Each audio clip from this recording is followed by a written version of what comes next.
So welcome everyone to this week's ZEF colloquium. It's my pleasure to have with us today Dr. Lisa Jäckering. Lisa has done her PhD in agricultural economics in the University of Göttingen, and after she also stayed there for a little while as a postdoctoral researcher, where we had the chance to collaborate in the work that she will present today. Also, Lisa also worked for 2 years, right, Lisa, at IFAD in Rome, and now she's a policy officer at the German Ministry of Agriculture. So, Lisa, I give you the floor, and I'm excited for the presentation.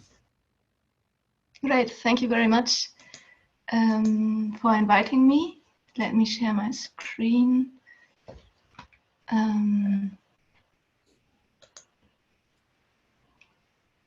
This is a great advertisement for you, Georgie, already. Okay, great. So thank you very much for inviting me today to present work that I have done together with my colleagues at the University of Göttingen. Formerly, or 2 years back, we were working there. That means Eva Marie Memken, she's now at the University of Copenhagen, Georgie Selare, who you know, who is now in Bonn, and Martin Kein, who used to be our supervisor in Göttingen. The paper I'm going to present today is going to be about written, yeah? Can you try sharing your screen again? Because at least I don't see it. Oh, okay. I don't know if other people can see it, but here it's just black.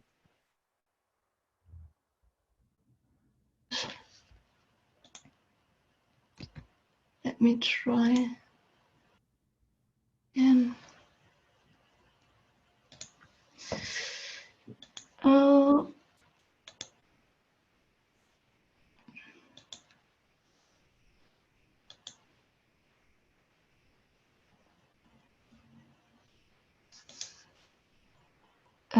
That's bad.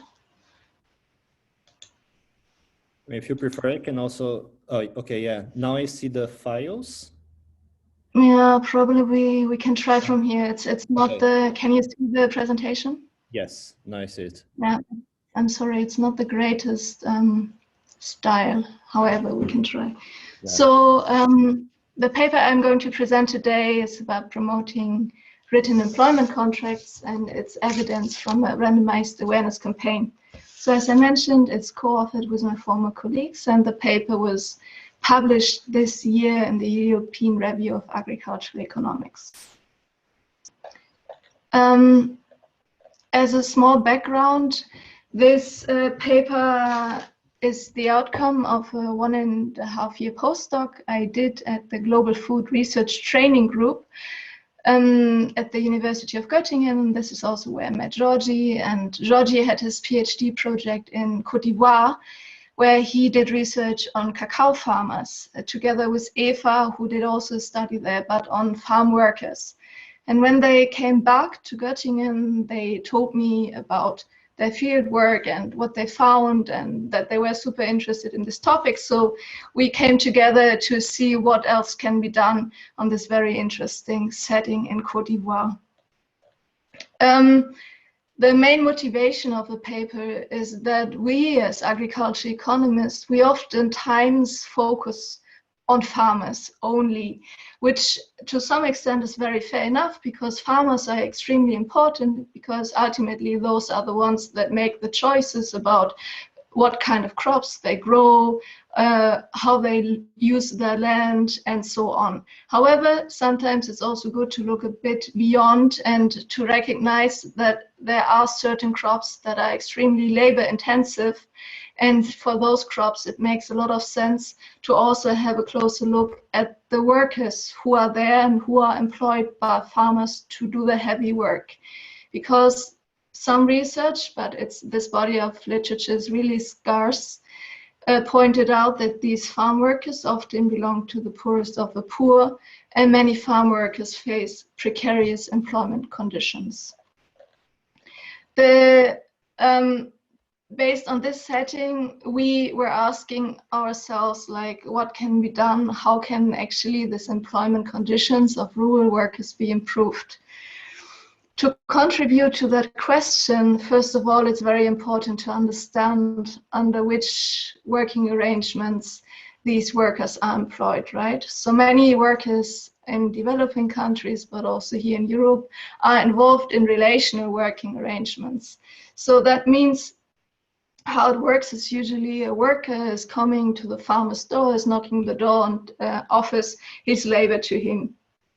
That can work extremely well in stable situations that can be characterized by mutual trust, right? So if you trust your employer and vice versa, this can work extremely well. However, it can also lead to unfair outcomes and even breakups.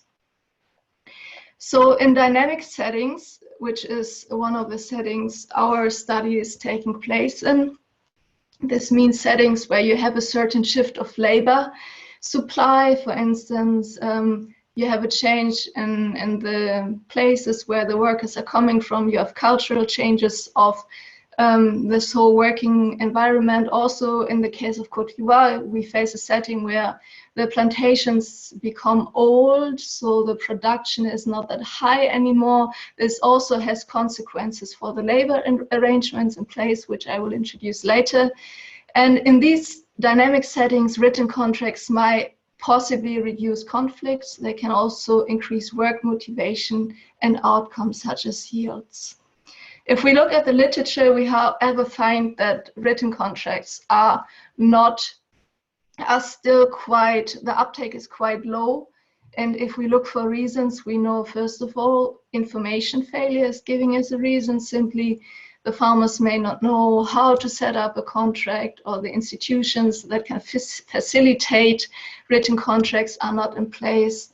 And also a very important point is that traditional social norms, like we know, we don't like to change our behavior that much, and especially in working arrangements that have been already been well established and oftentimes also function well. It's hard to change from a contract that is normally quite relational and oral to something that is written. However, we are asking now in this paper 3 questions, and we are wondering if we offer group-based workshops or a group-based awareness campaign to farmers that deal with written contracts. Can we manage to change farmers' utility for these written contracts? Can we influence farmers to sign contracts with farm workers? And can we eventually help farmers to overcome hesitations that are related to this new institutional technology? So to answer these 3 questions, we came together and we set up a randomized controlled trial, which I will explain in detail how we did it, and we combined it with a discrete choice experiment about preferences for different contract attributes. The context, as I mentioned, is in the cacao sector, and it's taking place in Côte d'Ivoire. Côte d'Ivoire is here along the cocoa belt, and it's a country in West Africa, and it's one of the most important cacao producers of the world. Actually, almost half of the cacao that is produced is coming from that country. And as we know, cacao is extremely labor intensive, so more than 50% of farm workers that are needed are also coming from neighboring countries such as Mali, Burkina Faso, or Togo, which you find here. Normally, these workers work in relational arrangements, as I introduced before. So this means those are oftentimes oral contracts. However, we face a setting where 10% of workers excuse me, have written contracts, which means somehow formal or oral written employment contracts are not common, but they are feasible. We also know that written contracts from previous work are associated with higher level of worker satisfaction. So traditional work arrangements exist in Côte d'Ivoire. There are a few different ones, like the, you know, as usual in the agriculture sector. It depends on the task. So sometimes the farmers just requires a daily worker, sometimes they're annual workers, and in the setting in Côte d'Ivoire, there's a special labor sharing arrangement which is called abusson, and that means divided by 3. And it is quite simple. It works in that way that the worker is coming to the farmer, is approaching the farmer, and is asking him to basically manage the farmer's farm. So he's working on the cacao plantation, and in return, he gets a third of the harvest. We know from the work that was previously done by IFAD that more than 50% of these workers live below the poverty line. They oftentimes, as you can see here in the second picture, live directly in the plantations. That also means there is pure sanitation and oftentimes no electricity. To show you some descriptives of the workers, how they are living, so we can see they're only male. It is heavy work, so they are mostly male. These are characteristics actually from Eva's paper. They are coming from foreign places, like, as I mentioned, from Mali, Burkina Faso, and so on. They cultivate around 3 hectares, and in our study it's a bit more. It's around almost close to 5 hectares of land for the farmers. They earn around 67 euro a month, and some of them, these are now 18%, they do have written contracts. On the other hand, who is now working with these abussons? As we can see here, they are oftentimes elderly farmers who simply lack the physical strength to cultivate all their land with their own manpower. They are also usually cacaos. It's a man's business, but in this setting, we also have quite a share of women who also just lack physical power to work the land on their own. So they opt for this share labor arrangement.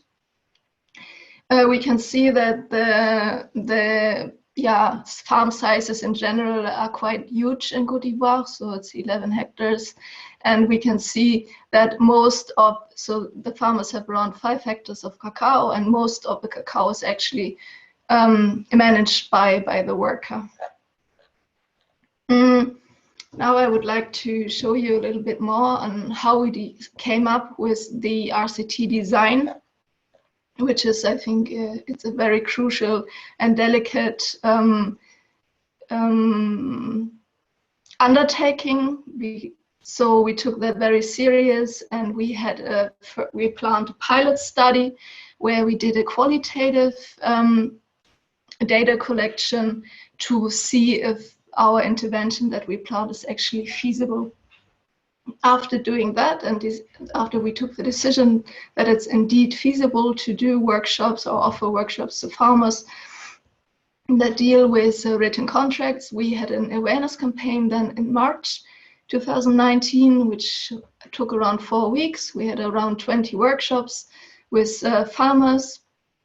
Then we left the farmers 4 to 5 weeks alone, so they could decide if they want to sign a written contract with the workers or not. And then 4 to 5 weeks later, we had a data collection where we had face-to-face interviews with around 800 farmers. So now I will lead you step by step through the design. As I mentioned, the qualitative pilot study that we did, it was based on 6 focus group discussions with cacao farmers and workers. We have done that to learn more about employment relationships, to really understand all the details about this working relationship to also discuss advantages and disadvantages of contract modalities, and to collect samples of existing contracts, right? Because in our workshop, we also wanted to hand out workshops. We wanted to hand out contracts, so we needed to have a good template that really included the most important details. On top of the focus group discussions, we also had key informant interviews with different stakeholders. We did that to learn about local attitudes towards written contracts and about suitable contract features, which we could use later on for the choice experiment. And we also try to find out how the enforcement of oral but also of written contract is working in the giving setting. So the main lessons that we learned was that the workers really express a clear wish for written contracts. There was no doubt. They were very strong in arguing that, and also complaining that there was a lot of uncertainty and the frequency of arguments was really high.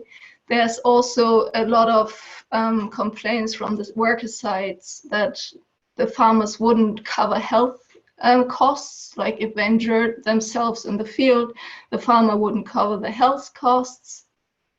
And they also argued that farmers would charge very high interest rates in case they were asking for prepayments. On the other hand, the farmers, they had mixed feelings about these written contracts. In the beginnings, farmers praised the traditional oral agreement. They said, like, written contracts are not necessary. We do as we always do, and our workers are our friends, they are our family members. Written contracts are not needed. But then if you wait and you continue listening, after a while, the whole dynamics of the group conversation they changed. And also farmers started stories complaining about increasing problems with workers and that it was really hard to find good workers. And they said it would be because they changed. Before the workers came from Burkina Faso, now they were coming from Togo, and a lot of working culture had changed.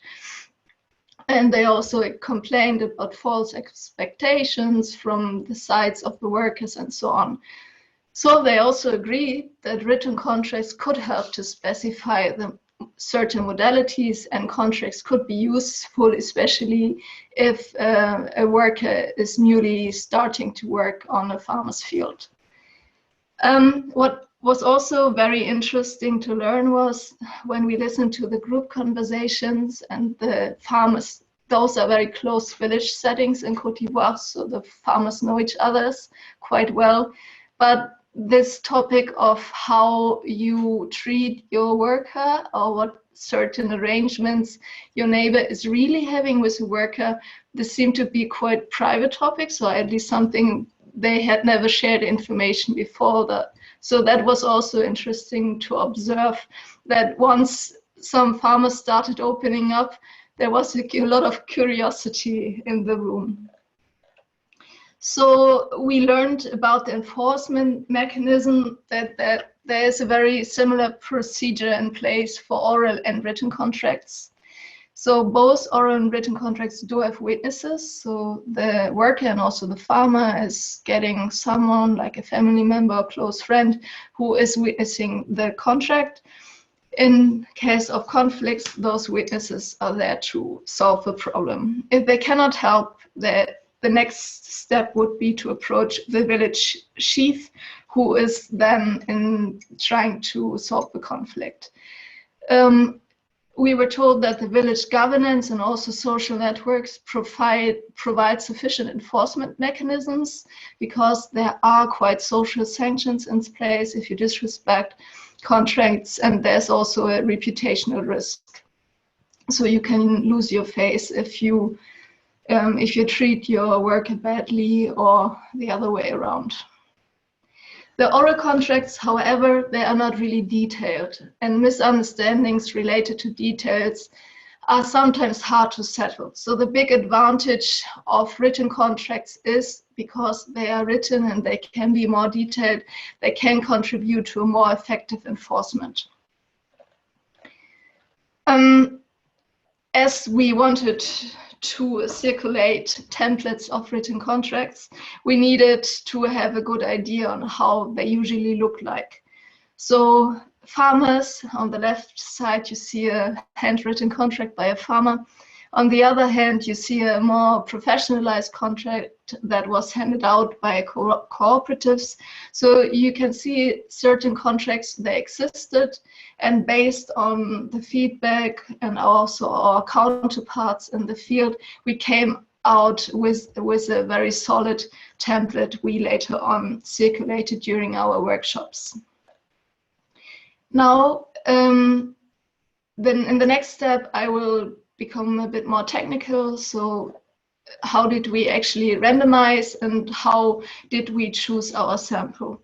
It is very important to mention that in Côte d'Ivoire, the cacao farmers are organized in cooperatives. This is different compared to Ghana, for instance, where cacao farmers tend to sell individually. In Côte d'Ivoire, it's very common that a farmer has a cooperative, is a member of a cooperative, and then the cooperative is organized in sections. These are kind of village level cooperative organizations where every section has a collection center where the farmers can bring their cacao. Also, every section has an extension agent. They're called lead farmers that are helping farmers to implement newest agronomic techniques and so on. So we decided to use this existing cooperative structure as a good entry point to reach the farmers we wanted to reach, because the target of our study are farmers that are employing workers, right? So we approached two large cooperatives. They were relatively similar in their structure. That means they were both certified cooperatives. And they were also relatively large in size. And of course, very important, they were willing to cooperate with us.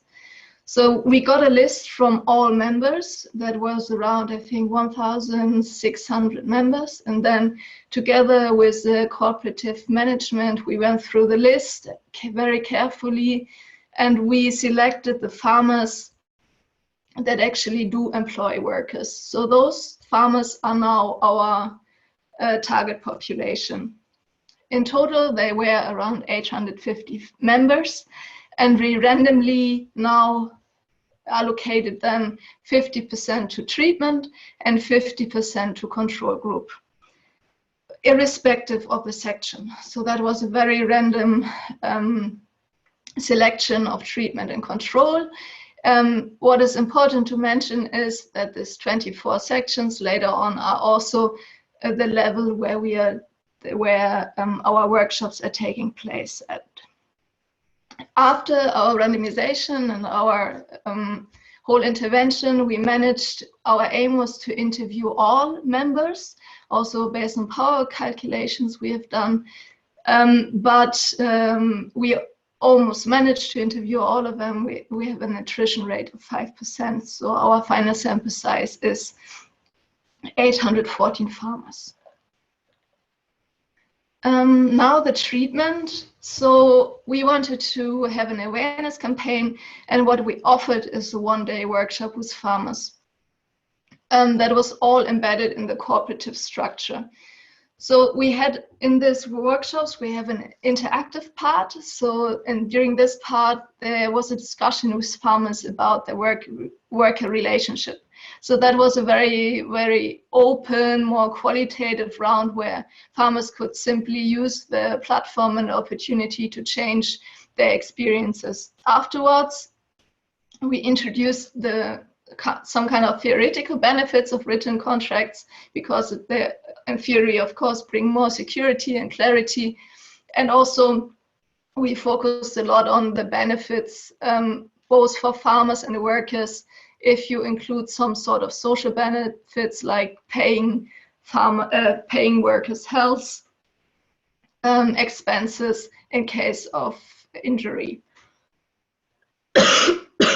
Later on, We then introduced the template of the written contract, and we went through it very carefully, step by step. And then lastly, we shared information on how to set up the contract. This was now also again in cooperation with the cooperatives. The lead farmers were there to clarify questions, and the farmers could always approach them in case something was not clear. In total, we had 22 workshops that took place. Our partnering institution in the whole study was the World Agroforestry Center, ICRAF, and here on the first picture, you see Monsieur Roland Accard. He was the extension agent in all workshops, so he trained all the farmers on the benefits of written contracts. We had a PowerPoint, we prepared a PowerPoint presentation to make the workshops, to harmonize the workshops, to make sure that the same kind of information is reaching all farmers. So far to the RCT. Now a bit on the choice experiment, which we also included in our study, because we wanted to know if the workshops led to the fact that farmers somehow changed their preferences for certain attributes.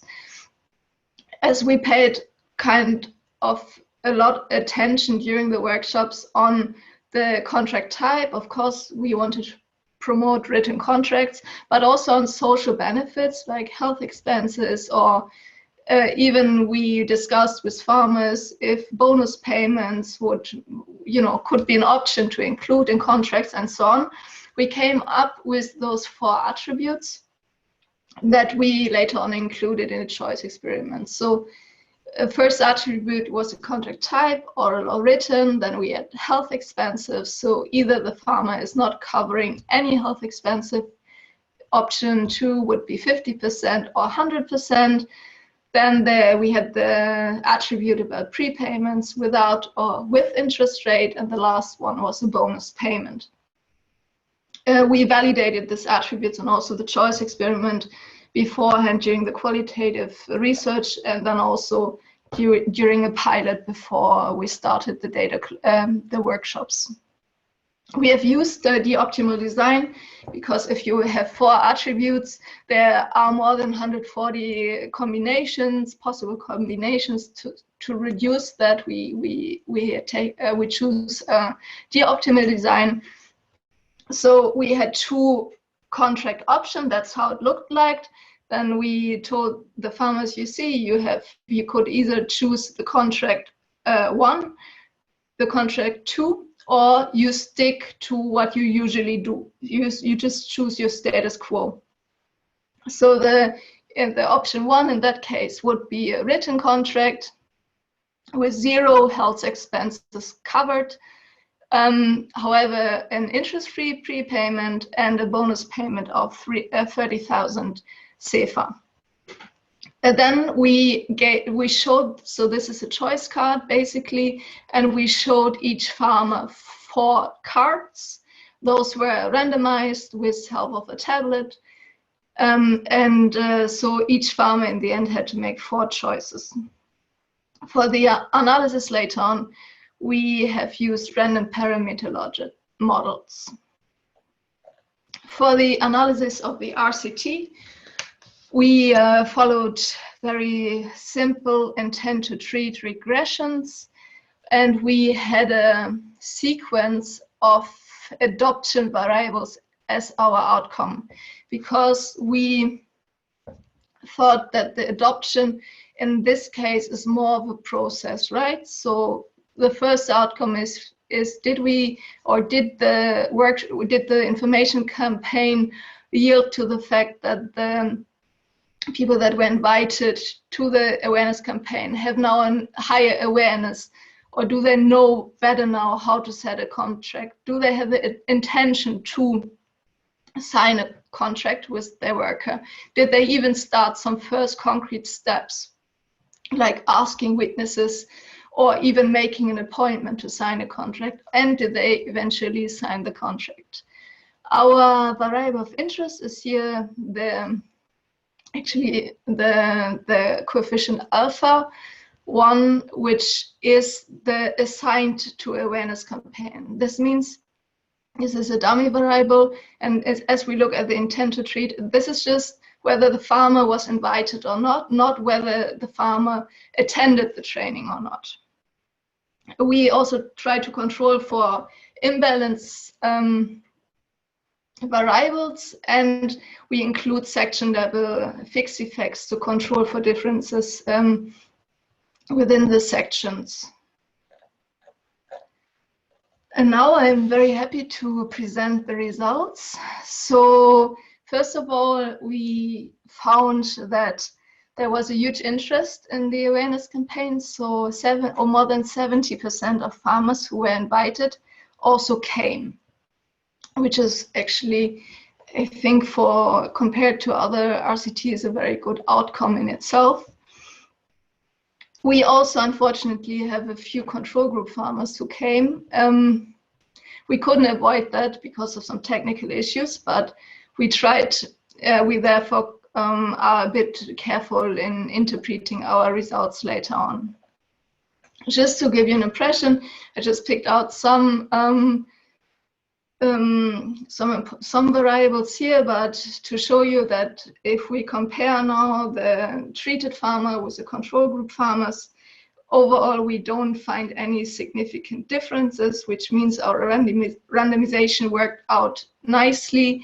This means we don't need to control for any differences later on in our regressions. Now I would like to show you some results of the choice experiment. This is the base specification that is basically just showing the preferences of the farmers. So the ASC is the alternative specific constant, and it's very easily interpreted. So this can just be interpreted as the farmers are willing to move away from the status quo. So it seems that the farmers seem to be very flexible in their preferences, and they are willing to opt for choices that are not those how they usually do it. They seem to have very strong preferences for written contracts. They don't like that much bonus payments. They are in favor of interest-free prepayments. They also have preferences for paying some work-related health expenses, like here 50%, most of the farmers do have preferences to do that. However, if we have the attribute of paying 100%, so covering all health expenses, we find a rather a negative sign. So this is something farmers may not want, they don't opt for. However, now we are interested in finding the effect of our campaign on the preferences. Therefore, we interact our treatment dummy with different attributes. And we find that this is significant, meaning basically that the treatment led to the fact that for stronger preferences, that farmers have stronger preferences for written contracts. And it's interestingly, we also find that farmers that were invited to our campaign have now stronger preferences, even to covering 100% of health expenses. And this is the heart of our paper. Those are now the intent to treat regressions, where we see a different outcome variables. This is basically the adoption process, right? Here we see our main variable of interest, which is whether a farmer was assigned to the treatment campaign, or to the awareness campaign or not. And we can see that being assigned to the awareness campaign led to an increase in awareness about, the procedure, how to set up a contract, where to get a contract. It also increased the intention of those that were invited compared to those that were not invited, of planning to sign a contract. We can also see that the invitation to come to the training also led to the fact that the farmers did some first concrete steps. So this we already interpret as, you know, concrete adoption steps. They talk to the worker, and we also find that some of them, they even ask witnesses and they made official appointments. However, if we look at the last step, which is about signing the contract, we don't find significant effects, and we argue that this is likely due to the very short time frame of just 4 weeks, which we had between our workshops of the campaign and our data collection. To conclude, we find that the group-based awareness campaign about written contracts was successful in changing farmers' traditional views about employment relations, and they even took first action to change. So this is pointing towards the results. We find that some of them made appointments with the witnesses, they talked to their workers about the issue, and some of them, yeah, they even made appointments to sign the contract. And we also conclude that individual and collective views, obviously, they won't change overnight, but group-based awareness campaigns can at least kickstart a thought process. And this also holds in settings where the content of the campaign is really challenging traditional norms, such as in the case of written contracts. So I'd like to end with some policy recommendations, because I think what we wanted to reach with our study is that it's very important to start paying attention to workers, to broaden our view, and also look who is also there next to farmers. And we also think that our findings can really be used by organizations, and organizations can build on our findings. For instance, obviously our campaign was not perfect. It was not designed to be perfect. It was more to show that it can have somehow an effect, and it can impact farmers' way of thinking. So there are definitely ways on how this whole campaign could be, you know, maybe more professionalized. It would, for instance, be important to also now include the workers in the next day in the campaign, because so far the campaign was only targeting farmers, because we thought they were the ones that needed to be convinced. However, it would of course be important to also, you know, include the workers in the next step. And of course also to consider written contracts as something that is in fact feasible and could be there to professionalize or to formalize some procedures that are right now in place. And our results can really be of practical relevance to development organizations, to certification schemes for sustainability standards, who, for instance, do have written contracts in place between farmers and the cooperatives, but that's oftentimes where it ends. So also, you know, including workers could be an idea. And of course, these findings can also be of huge interest for farmer cooperatives that are working there in the regions. So I would like to thank you for your attention, and I'm looking forward to comments. Thank you very much, Lisa, for your presentation.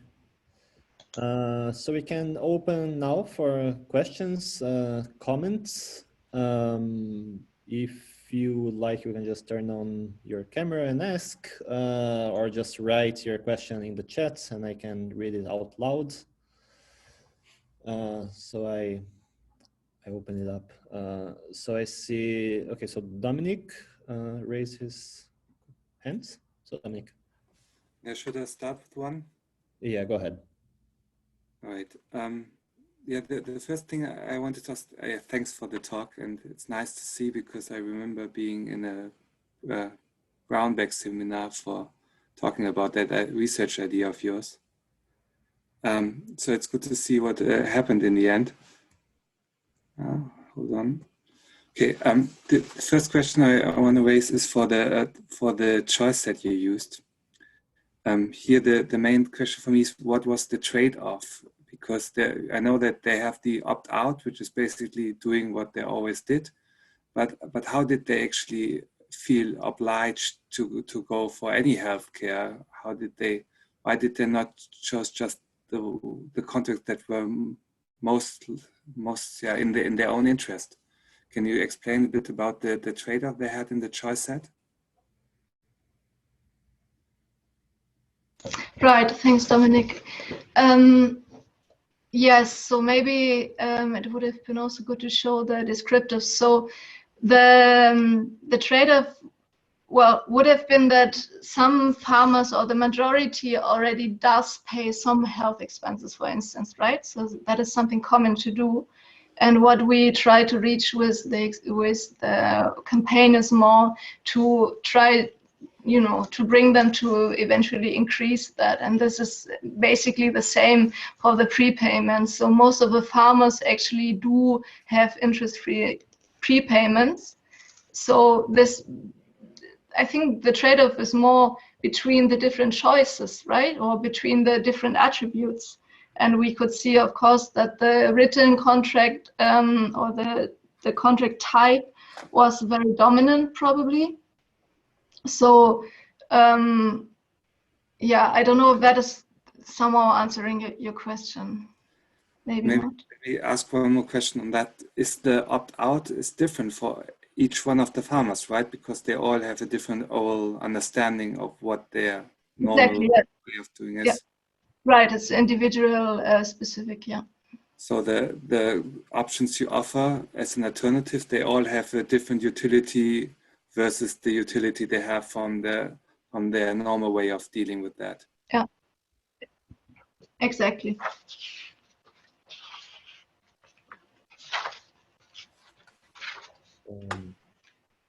Is that okay? So I see Claudio raise his hands, and then Andreas.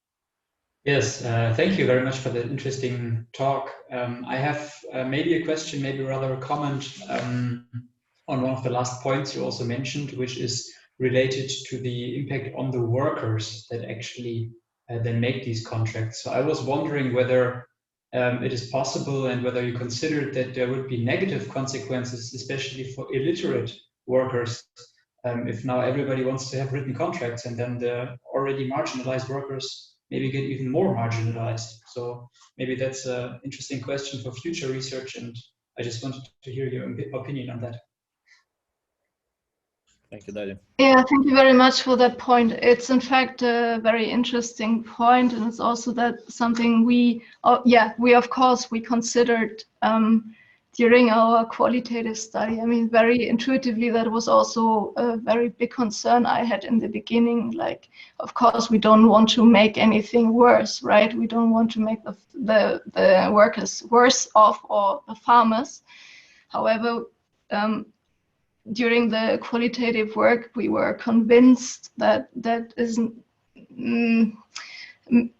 not likely to happen, because most of the farmers, but also workers, I mean, the point of the illiteracy also applies for many farmers, is valid, but you have oftentimes they are all embedded in, you know, in their in-groups or in their families or their social environment where there are people that can read and write, and this is how it's usually done, right? So that is oftentimes not really an argument against moving forward with written contracts.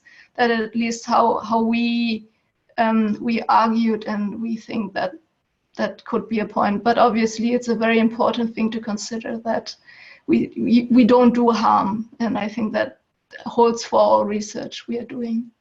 Yeah, but it's a very good point, and I think in the setting we were also not so clear about the power relations, or we had many discussions also about, okay, yes, the farmer is definitely having the higher bargaining power, but also the workers do have some power, because there are it's hard for the farmers to find workers that are extremely reliable and good. So if you once found one, the farmers are also very much willing to keep them. So it's more like a two-sided relationship, where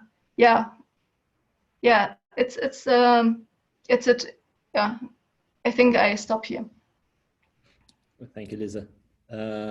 Andreas, do you want to complement that? Yeah, I have a question also about the farmer side of the issue, because as a union member myself, I would like to know what could be the role of the unions, or are there unions of farm workers in Côte d'Ivoire? Because at the end, you mentioned that some organizations might build on your research. So I wonder if this could also help unions to make an argument for contracts, and also maybe they could organize these workers, or are there any unions at all? So I would like to address this issue of how the workers can unionize or organize and get better contracts and better working conditions. Thanks. Yeah, that's a very good idea, actually, and good point. I think in this very rural settings, also given that the workers themselves, they are quite a heterogeneous group because they come from so many different places. I'm not aware of really formal unions, but what is definitely existing is groups. So those workers are also organized in groups. They also do some kind of work for the farmers in groups.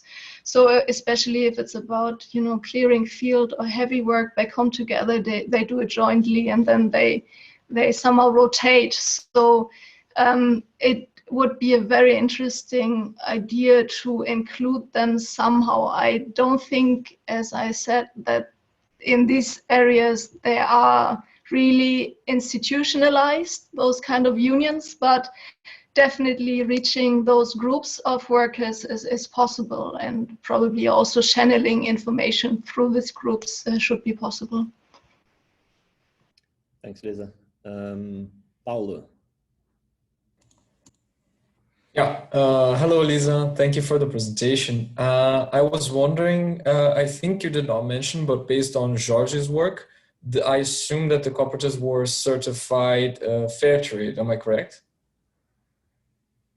Yeah, right. They were double certified even. They were UTZ and Fair Trade Rainforest Alliance, yeah. Oh, okay, perfect. Okay, so my question is still relevant then. That's good to know.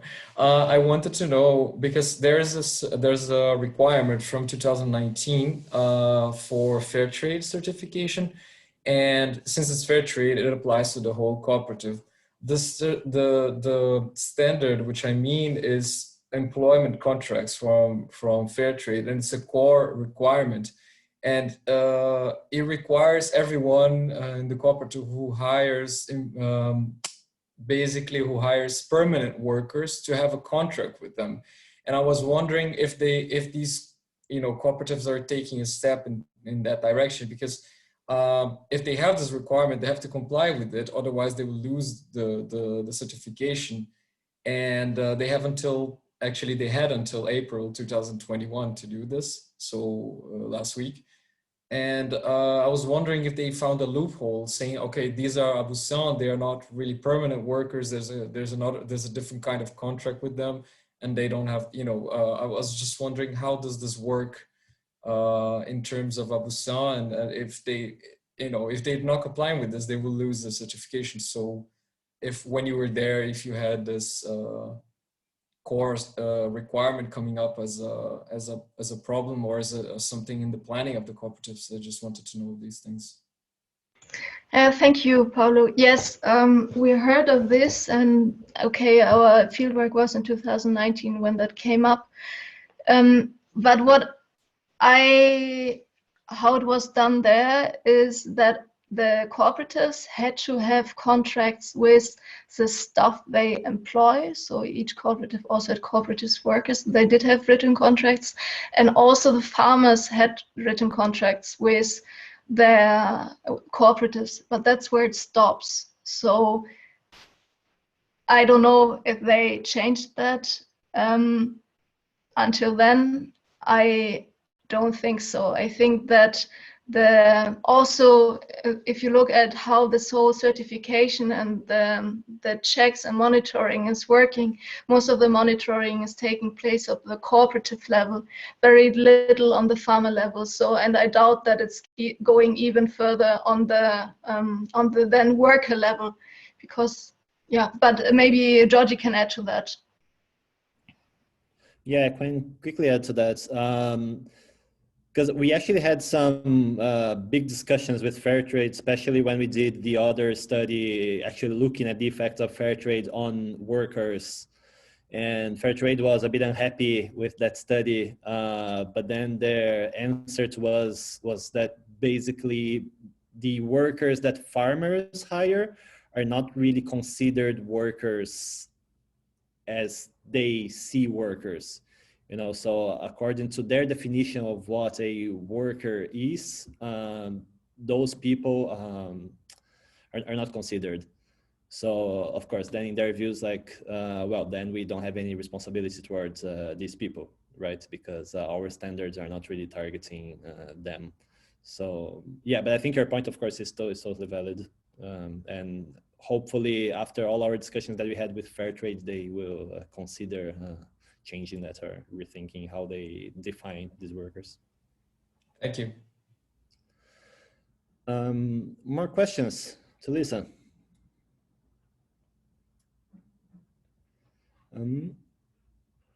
Well, maybe I can ask a question in the meantime. This, of course, right, when we design this kind of studies and RCTs, we always have to make some decisions and sometimes some tough decisions.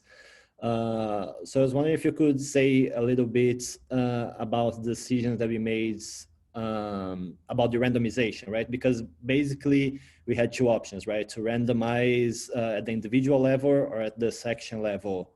Would you mind expanding a little bit why we chose one over the other and what could be the advantages or disadvantages of both approaches?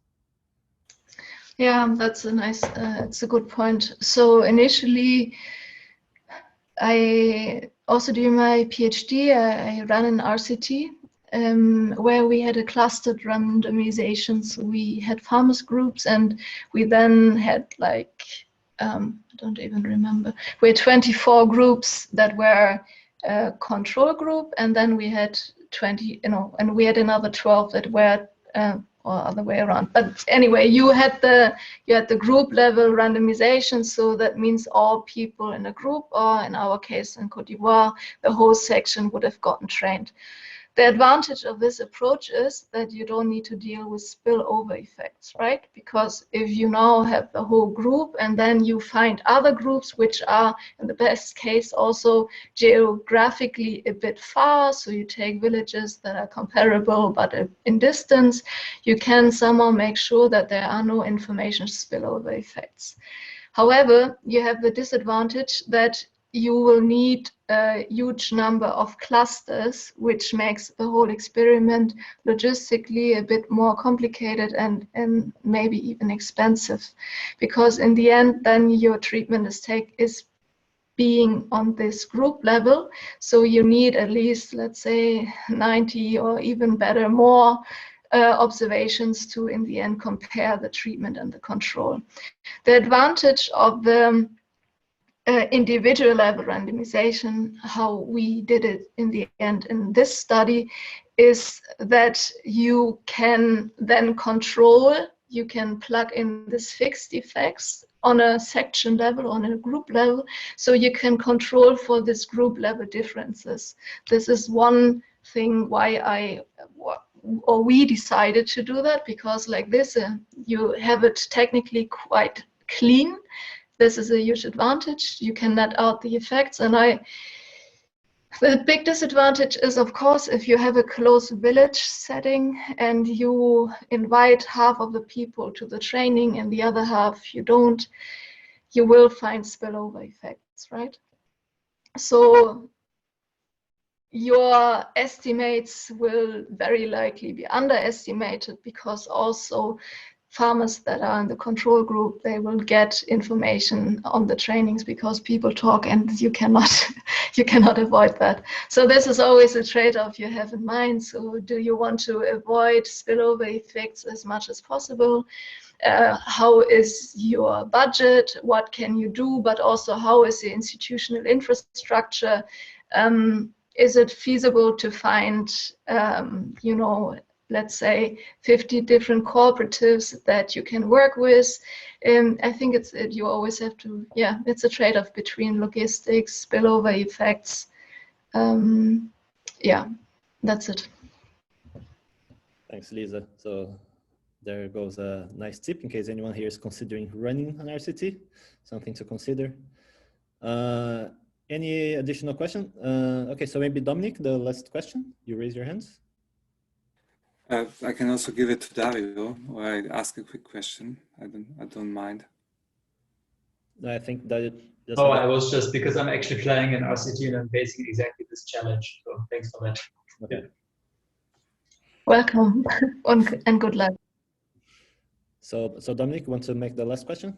Yeah, maybe just a short question, because I'm not into the literature of contract farming. So I was just wondering, in terms of the reinforcement, you talked about that just in the beginning of the presentation, how you actually can reinforce the contract, because especially with these foreign workers, it's unlikely to get legally to them in other countries if there's really a great benefit from a contract over the oral contract that they had before.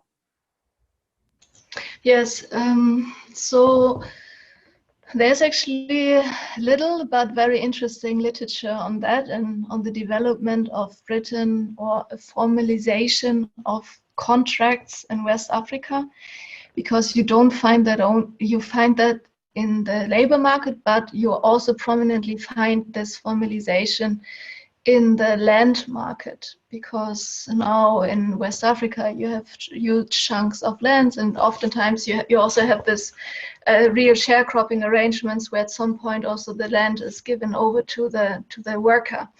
So you have this institutional arrangements coming up. The written contracts become more popular. However, there's one paper by, I think, Colin, and 2017 or something, and he describes it as a semi-formalization. So this is not fully enforced. These pieces of paper we were promoting, they are not. You cannot go to a court, right? This is a semi-formalization step where, out of the population, there's somehow the need to hold something in your hand, right? To make certain parts of the arrangement, to have it black and white. So in case of an argument, you don't end up at the position where it's always like it's he said, or he said, she said, but in the end, no one can prove it. And this is, of course, then the solution of the problem is becoming very tricky, while it makes a difference that if you hold something in your hand, where you have it in black and white, and then you can go to the village chief or to the witness, then this is making the enforcement a bit more, it's easier, right? But it's a very good point you're raising.